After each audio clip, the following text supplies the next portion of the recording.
My session is about getting personal, and that might seem a bit of a strange thing to say, getting personal. We are direct marketers, it's all about being personal. But I think the last maybe 5 to 10 years, there's been a lot of confusion in the marketplace. We don't seem to have anything going on here. So, excuse me, I'm just going to, a bit of confusion going on here at the moment, actually. There we go.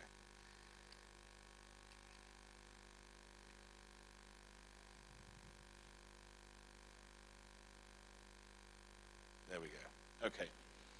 And I'm going to come at it from a customer or consumer point of view. And we'll talk about that, because what I feel is that we've had a decade or so of a lot of marketers just trying stuff.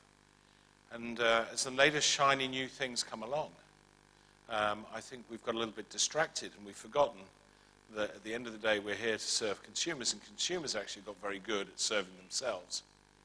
And so how do we break back into that conversation?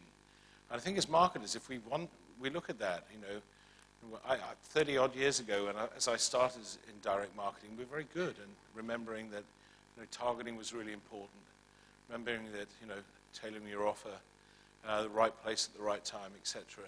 And I think we got a little bit lost in this dash to be cool, and maybe drank a little bit too much Kool-Aid. It's time to bring it back and focus back on what consumers really want.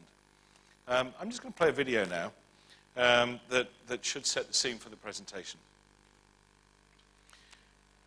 It's about goldfish, cats, and queen bees. A little bit of volume. Yeah. We're now entering the post-digital age, where the future is the now. If you're in marketing, are you ready for the now? Forget the 4 Ps. Now you're marketing to millennials, to goldfish and queen bees. And the competition is cats. Mobile is rewiring our brains. Head down, scroll down, thumbs down.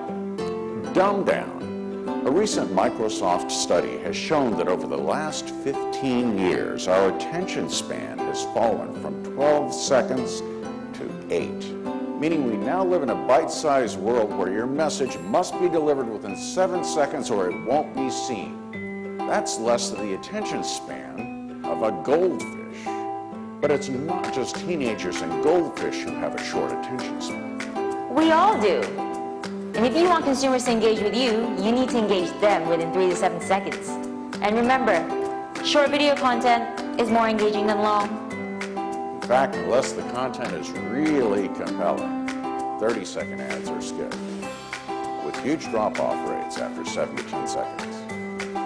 And remember, we're competing with cats.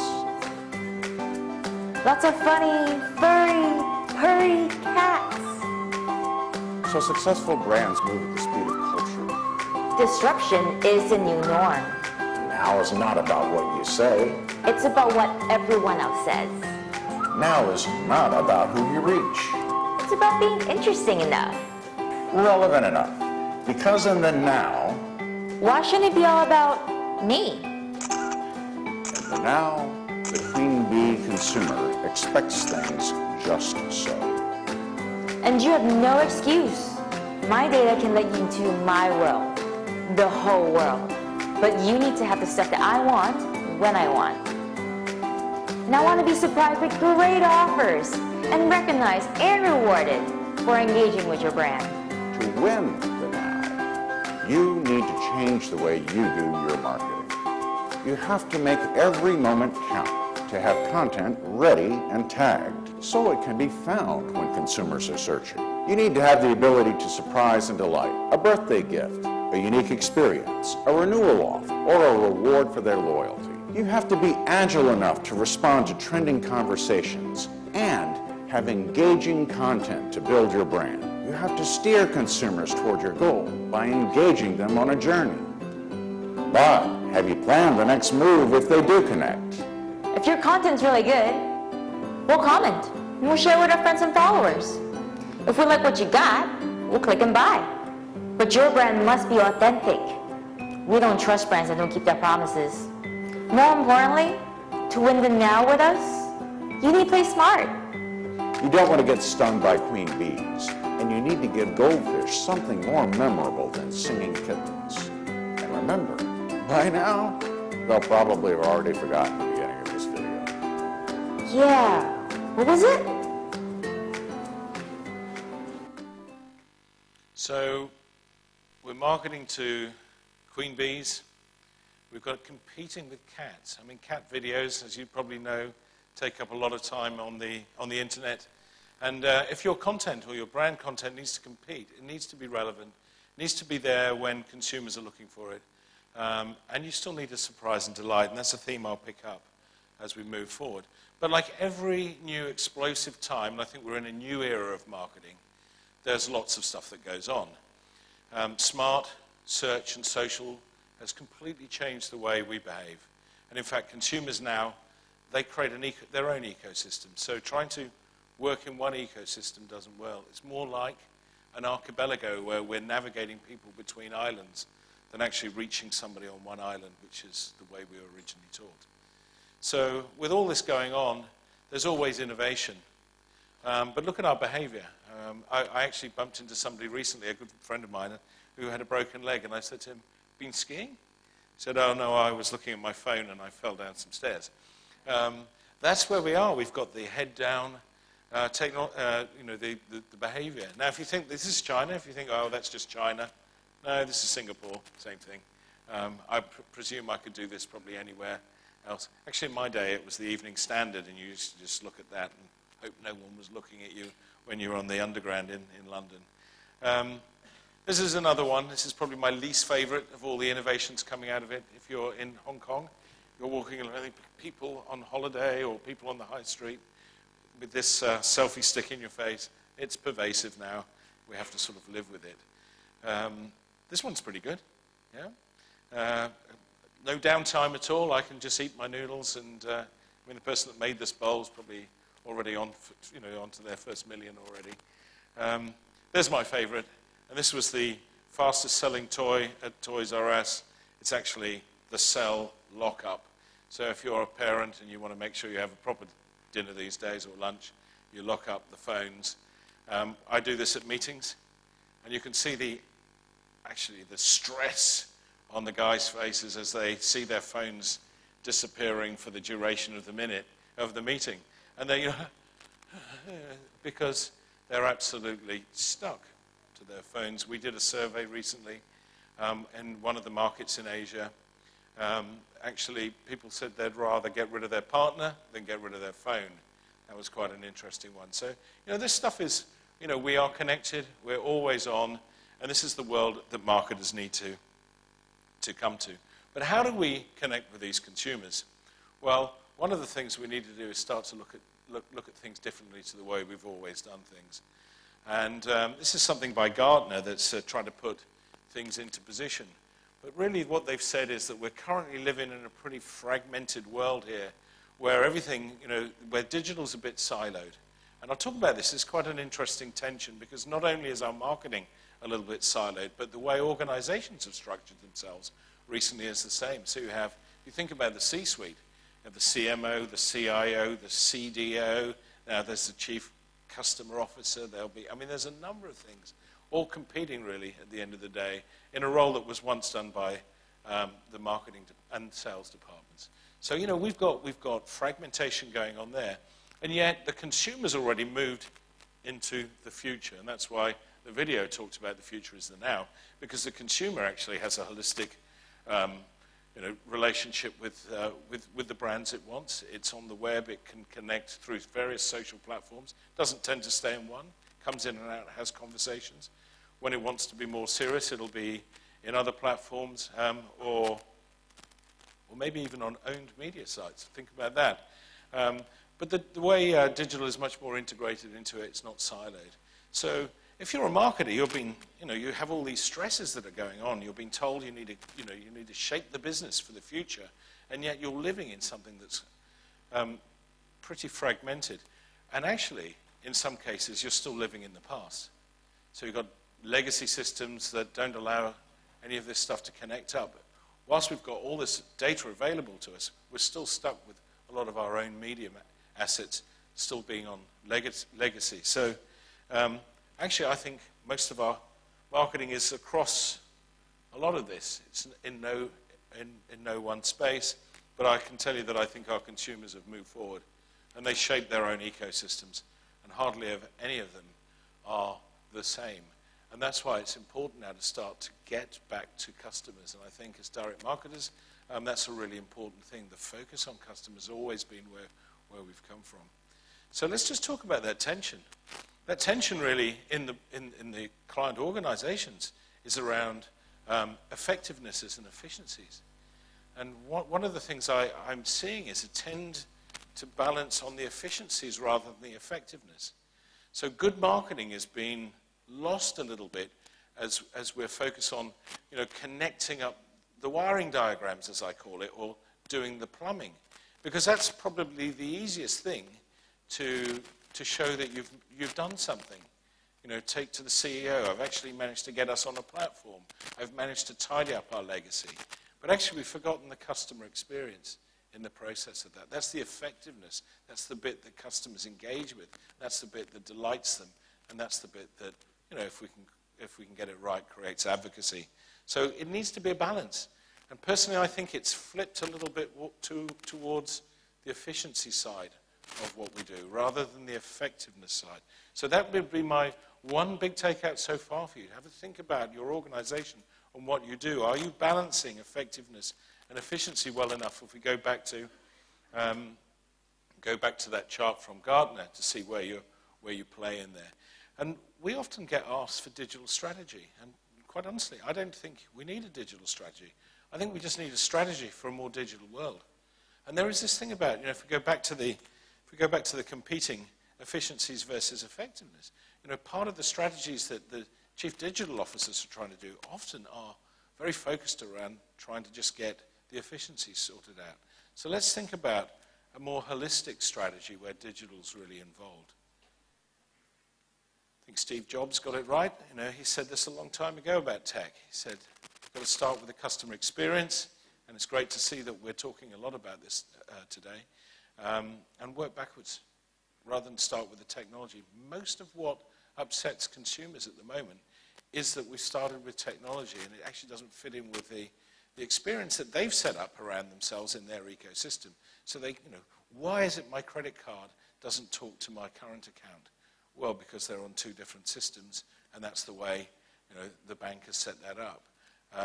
And unfortunately, it's very hard to go back on a 10-year build or something like that, or a $50 million sign-off on some of this stuff. So, always start with what your consumers are doing, but remember that they're all different these days. So let's go back to this, and really, if we're going to be talking about customer, what does that really mean? And there are going to be three areas I'll talk about, but really getting closer to understanding what your customer wants and how to appeal to that. And look at this sort of agile and ongoing, always-on type world and how we can create great experiences there. And the creative and media together thing, I think, is really important. We call that content. And if you hear a lot about content, there's so much confusion. I am receiving so many briefs these days asking for content. And I don't think many people actually know what they mean when they ask for that. It's a great word to use. It's like big data. It's those sort of shiny object type of things that have distracted marketers. But I'll try and put it all together with those three threads: consumer, connections, which will be the always on, and content. So know your customer intimately. I'm going to play a video now which we produced with IBM and their data team to talk about some of the changes that I think are actually pretty obvious, but many organizations have forgotten how to do this. I think they had them a while ago, but they've got lost in this last sort of rush for, let's say, call it the shiny object era. Let's play this video.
as I talk to companies, I ask them actually, how much do you know about that? Do you know, your customers' last 10 purchases? And maybe some of them do. Can they predict the next 10? Not that many. If you think that her network is running 1,800 deep, she's obviously, quite connected. But how many of the companies that I'm talking to actually know that she's tweeting about them now? I mean, that's quite an important thing. Is she having a great experience? Is she having a bad experience? If you don't know that, how are you able to respond to that? And how are you able to improve that? That can be... That can be quite damaging. Just think about whether you can answer most of those questions that video drew up. One of the things to do that is to get closer to your customers, and this is a classic persona. Now, you hear a lot about personas, but I think that they're very demographic-based at the moment, and some of the personas that we're trying to do is trying to actually get into some of the stuff around what was in that last video. So if you think about what's talking on here, we've got like a mood board. Now, that's scraped from their social graph and their open graph to see what type of stuff what type of stuff that they are looking at, so that when we communicate with them, we're able to reach them in the sort of style that they like to be spoken to. We know their buying behavior. On this, because it's linked to the close graph, we can actually start to predict the total customer value from this segment, and look at how do we optimize that with testing, etc., as we move forward. We know what platforms are, we know what their visual profile is, and we know what other brands they look at. So for this cluster, we're starting to get quite a deep and rich data source that's going to help us with the narrative that we want as we start to talk to this consumer. I also want to talk about a sort of value spectrum. So, I think I might just go to this mic. Would you mind turning this off? I'll just speak into here because that's going to be a little bit easier. Thanks, rather than that rather distracting noise. Yeah. So this value spectrum talks about high loyalty and high value, low loyalty and low value. And what we've got in there is 4 key clusters. Now, it'll be quite interesting when you go back to that video on demographics to realize that we spend a lot of our marketing talking to what I call lemons, which is the bottom corner on the left. So they are people of low value and low loyalty. Actually, they're probably the one-off people that have come into the store. On the top right, we've got high value and high loyalty. These are people that love you. They're nuggets. That's a little gold bar there. If you can keep those guys, they'll be loyal for a long time. The real opportunities, though, in the segmentation we see aren't in that space. They're probably spending a lot of money with you than they already are. It's in the jackpots, which is the currently high value, low loyalty, and in the bottom one, which is high loyalty, low value. And they're acorns. So acorns will grow into nuggets over time if you nurture them very well. They will drive advocacy. If you actually start looking after your acorns, we're starting to see that they become advocates on social networks. They're the ones who connect with their networks, and they're the ones that can actually help you drive maybe some of the jackpots over to become super nuggets. If you focus on understanding your jackpots, they already spend a lot with you, but they're actually having a nugget relationship with somebody else. So if you can see that data, you're starting to be able to work out what you should be doing next with them. And the reason for that is that when you start to separate the nuggets from the lemons, actually what I see is most marketing budgets are spending around maybe 60 to 80% of their marketing budgets on lemons, which is pretty sad. But that's been mostly my career, I've seen that. And it's easy to spend money on mass marketing. So these are a number of personas built out in the way that we've seen previously. And I'm just going to do a couple of overlays so you can see where the nuggets are and where the lemons are. So this is the sort of percentage on the database. So you'll be able to see we've got a few aficionados, but mainly the essentials The dabblers and the skin deeps are pretty big. This is a beauty base. This is a cosmetic company that sells a number of high quality skincare products. But when we start to overlay the value, you start to see that the aficionados are pretty valuable, and we've got some essentials there. This follows the norm of what you see with most analysis, you know, where you've got a couple of clusters, maybe the 80-20 rule playing out a little bit here, where, you know, 80% of your value is coming from half your customer base. But you can actually start to see that we've got some very low value and quite low but high penetration on the base. Now, when you overlay sentiment, which is something that we score coming out of the personas that we do and some of the data work we can really spot the lemons in there. They're low value, low loyalty, and there's quite a lot of them on the database. So when they're coming into your store, we need to be able to enable the beauty advisors to be able to actually recognize those people, and at the same time work out who are the high value, high loyal, or the potential acorns of the future. And we're doing a lot of training around that.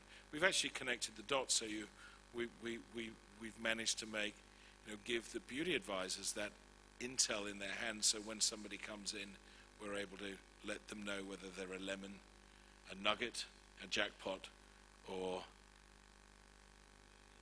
thank you. And it allows us to do a number of strategies that will maximize our opportunity, because optimization is something that's really important to us. So let's talk about content. It'll be the last thing. It's a very odd slide to have here for content. But my point is that most of the content created actually ends up in the content landfill. And is actually quite a load of rubbish, really. So we go out and we spend a lot of money on content, and actually the engagement rates on this stuff are pathetic. A lot of it's just sitting on servers, taking up a lot of our oxygen, and it's not really doing anything or enabling anything. And a lot of work is really going into this. So, we have an expression that content is king, but in my view, content is actually stinking. Very bad pun, I'm sorry. But if content is king, what is content? Well, there is I think it's divided into a couple of areas: the stuff that's intent-based and the stuff that's relevant-based. And that allows you to be personalized. Got some issues with the sound. Allows you to be personalized and allows you to be more broad when it's relevant. And we subdivide that into a number of sections, so it allows you to understand what type of content you want to create for what type of moment. So the useful stuff is really smart when it's personalized and smart. That could be your apps and things like that. You've got also practical apps sitting there, useful and broad. But you've got entertaining stuff. That's the deep, rich, emotional content. That actually quite a lot of that, many agencies like to spend their time in that space. And also the immersive stuff, which is what customer experience people spend their time doing. But the purpose of all this is so you can work out what content and how to place it, when to place it. And that is for two things I think are really important. One is when the consumer leans forward. So when is that consumer actually looking for the brand or the category? How can we make sure our content gets to them? It's the right content. If they're in the aisle of a shopping in a store, can we reach them with that recipe at the right moment of truth? Does it add value to what they're looking for? Will they share that piece of content? The same thing is surprise and delight me. And I'll tell my followers, that's another thing for trigger-based marketing, which we can do quite a lot of. But is that somebody's birthday, or is it a renewal or something? But you'll be surprised at how much of these two things are not or missing in a lot of the marketing that I see at the moment. So that's really how content works. I'm going to give you a little case study right at the end. We're nearly there. That will show how we pull all that together. And interesting, as we talk about the Internet of Things, how that starts to enable you to pull a lot of this together.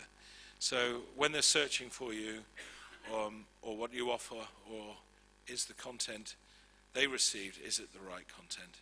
And are you able to surprise and delight them? There are two themes I'd like you to really think about. So how do we do it?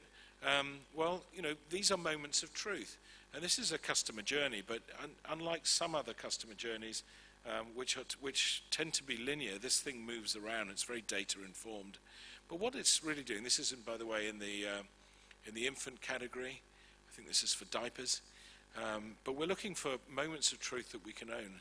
And if there are probably 30 or 40 or 50 moments of truth, you can't own them all.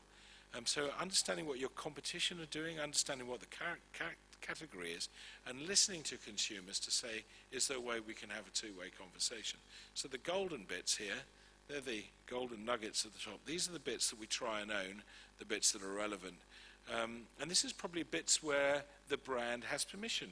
So it isn't intrusive and it can add value. So as we go through the journey of this mother finding out that she wants to have a family or is planning a family, what is it that this product and this brand can do to start to create an engagement with them as they move through that cycle? How we can create utility, how we can create smart content, how we can create some magnetic content, and how eventually we can be immersive with them so that we can have an ongoing relationship. And as you start to see, we're not trying to own all the moments of truth, just the ones where we have permission. And what I mean permission, you have emotional permission, and you're not intrusive when you're doing that. Sitting over on here, we've got sentiment score, positive and negative. Now this is all built through search intent modeling. So if you wonder how this actually gets, how do we know this? We're actually understanding what consumers are doing. We're scraping their social graph as well as looking at open graph behavior to actually find out, what is it they're doing at these key moments. And over time, we've refined probably thousands of moments to be these key ones as we move forward. So this will give you an example of a journey. If you put that together with the persona, it's pretty powerful. If you actually understand what's underlying, you can see there's quite a lot of bit that's going on there that's informing this. So your content should be rich and should be capable of connecting. So here's a couple of case studies. It's really for one platform that's been put together around Milo for Nestle. And there's a big idea here around making children probably connect more with sports is the big idea. At a time when they want to spend some time on video games, how does mum get the kids to understand that sport's really important, but at the same time creating some utility and creating a story that actually has probably replaced what we would have called an above the line campaign in the past. So there's a lot of blurring the lines between above and below and through the line here. So I'll just play this, followed by another one, and then I'm just about there. Milo, Malaysia's favorite chocolate beverage, believes in the power of sports and how it can teach values for lifelong success. In doing so, we decided to put the product and our philosophy to the test through the ultimate demonstration, a captivating, real-life example. The team that never gives up, a televised branded content series, follows the journey of a team at the bottom of the league that kept on trying despite constant defeat. And how Milo, inspired by their passion, helped champion their efforts through nutrition, training, facilities, and encouragement. The web series delves into the players' lives to show the journey and real-life challenges they face. Experts from the Milo Institute of Champions will work with the players' parents, educating and helping them chart a balanced nutrition plan that's supplemented by Milo. For 4 months, the team will receive training from the Milo sports coaches and today's football heroes. They'll also get new training kits and gear, including the Milo Energy Band, which helps track the players' daily energy use. We will follow their progress, as well as their struggles, and go further into the story on milo.com.my, as well as Facebook and YouTube. Throughout the entire series, viewers are able to interact with the team through social media, allowing them to send words of encouragement or advice, as well as pledge their support. And by the end of the series, the team is put to the test at the league finals. Only this time, they won't be alone. Their story will have moved a nation, and their courage will have inspired people to see that the value of sports is more than we can imagine. Milo, energy to go further. So what we have is a big platform there that allows lots of connectivity, but we didn't stop there really. We created, how do we sustain this? And the point is, you know, that's a branded content story over time delivered, really just connecting as very broad media would do. But then we use this to actually create a much more immersive experience and use the Internet of Things actually to bring the data together that will allow us to do that. If I could play it, say. In today's highly competitive environment, where digital and content have created new rules of engagement, one Nestlé brand is going beyond the ordinary. Milo Beyond. The Milo Vision. To increase Milo's sphere of authority by looking at layers of service beyond the product, and thus creating a more immersive and integrated experience for mums and kids. We turned the Milo pack into an innovative media channel that interacts with consumers. Simply scan via any smartphone and explore a world of exclusive augmented reality and engaging content that mums can unlock, guide and motivate their child with, helping to bring out the very best in them via sports missions, nutrition, energy insights and inspirational stories. The Milo Champions Energy Tracker and app reinforces our commitment to the health and wellness of kids. A system which allows mums to monitor their kids' nutrition intake via the Champions Energy Calculator, providing useful information, rewards and inspiration to encourage a healthy, active lifestyle for kids and enhance that champion within. We made it part of the long-running Milo grassroots sports programs by distributing and demonstrating the wearable band to kids, as well as introducing mums to the Milo app.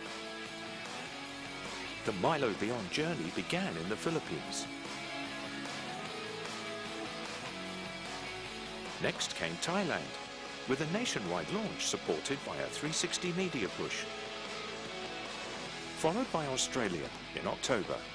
With key learnings and valuable insights, 2016 will see the global expansion of Milo Beyond across our key markets.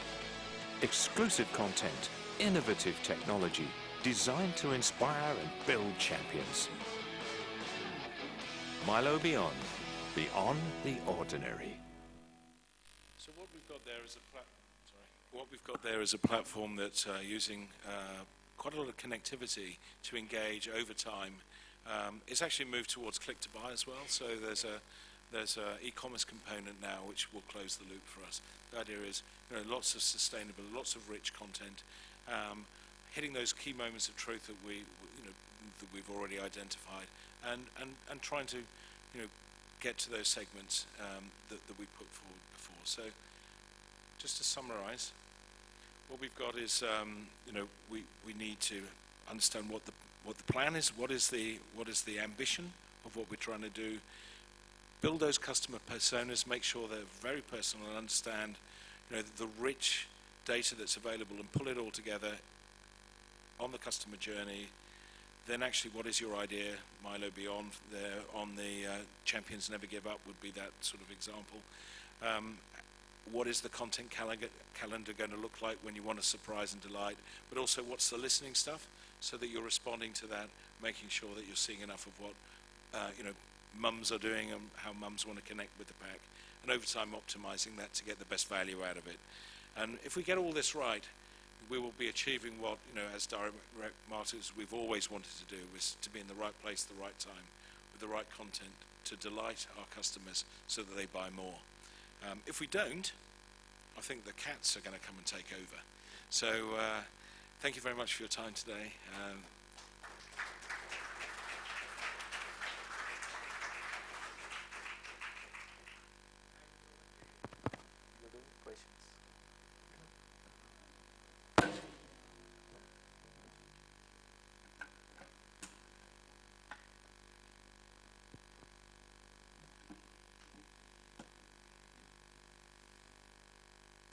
We have some time for some questions for Jerry. Would anybody have any questions today? Yes.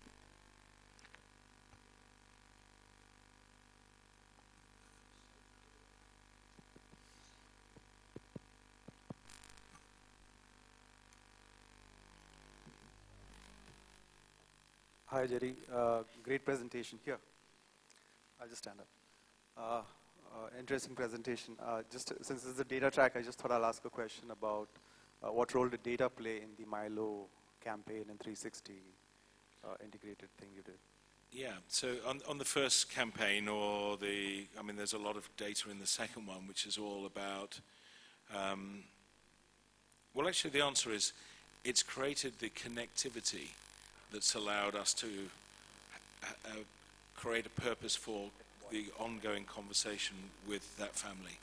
So once they're onto the platform and they're wearing the app, the band, we can, mum can track the energy. We're able to offer rewards to the child for, hitting daily targets. Actually, one of the things that there is a tension in the family is how much time the kid wants to spend on video games. Actually, we can set some targets for them. If they're getting fit and they're doing their Milo stuff, then they can have a little bit more. In fact, we've actually created a game for them, and we've worked with a game company to do that. So data's in everything. It's pretty pervasive in that. Not starting with a segmentation to understand, what is it the consumers want to do, to the ongoing optimization of how we put content out there, and what videos we should be showing, and what's trending within the community. There are elements of, when they go to soccer school and things like that, there's a lot of video, actual immersive video created at that.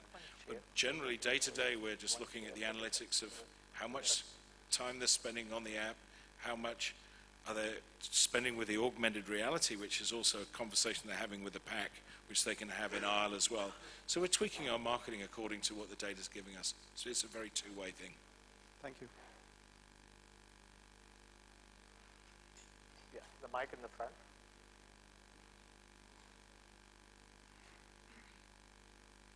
That was a lovely presentation again. Thank you. I had a question. You had a chart about a beauty product category, I think, where you had consumers, where you used the word lemons, right?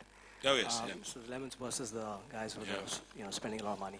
So we've had consumer panel data in India for the longest time, right, which is supposedly representative of the buyers of particular categories. And it's always been evident that 70% of people buy your brand only once in a year, which is sort of relevant in FMCG brands. And loyalists are people who are about 4% of the base, right? But in a country like ours, especially because of the fact that we're dealing with low penetration levels, you're never able to take a decision to spend all your money on the 5 or 10% of people who are going to contribute most of the money, most of the sort of value to the brand. Because you keep expecting that the people who are on the outer part of the curve, of the circle, right, keep moving towards the center, right? Yes. I mean, the people who sort of have a low relationship with your brand keep moving towards that. So invariably, while we've always known this, and it sort of applies, 80-20 applies to pretty much every team, you're not able to take decisions which say that I'm going to spend no money and all of it on one side. Yeah.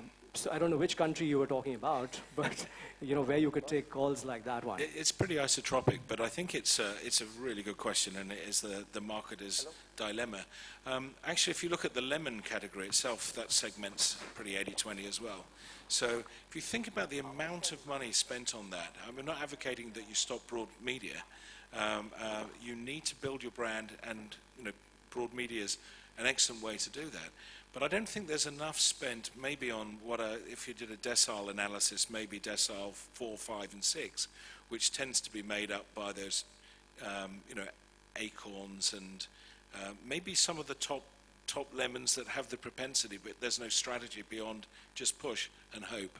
So it is to really understand that. If that's pretty broad categorization, I would drill down into each of those to understand what the personas are.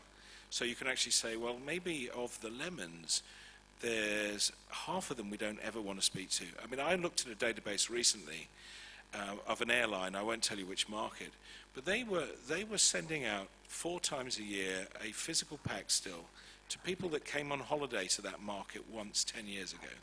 And it's just on their database. That goes out every quarter. It's a physical pack. Every year they get a printed card. a lot of people have died on that database in that interim as well, so they're no longer there. But they haven't cleaned it up. The basics of direct marketing haven't been done on that. But even, it's full of lemons, and it's full of lemons for reasons that are quite obvious to many people that would actually try and get that onto a database. So over time, I suppose, connect with the open graph, connect with the social graph, and use this hyper technology now to give you the visual cues that allow you to do proper segmentation in the lemons. And I guarantee you could probably reach most of those lemons more efficiently than the broad media that's been used for decades, and try and find a better way of actually drawing the ones that are closer to the center on that quadrant into one of the other categories. And the ones right down the bottom, just let them walk in when they want to, if they want to. Thank you.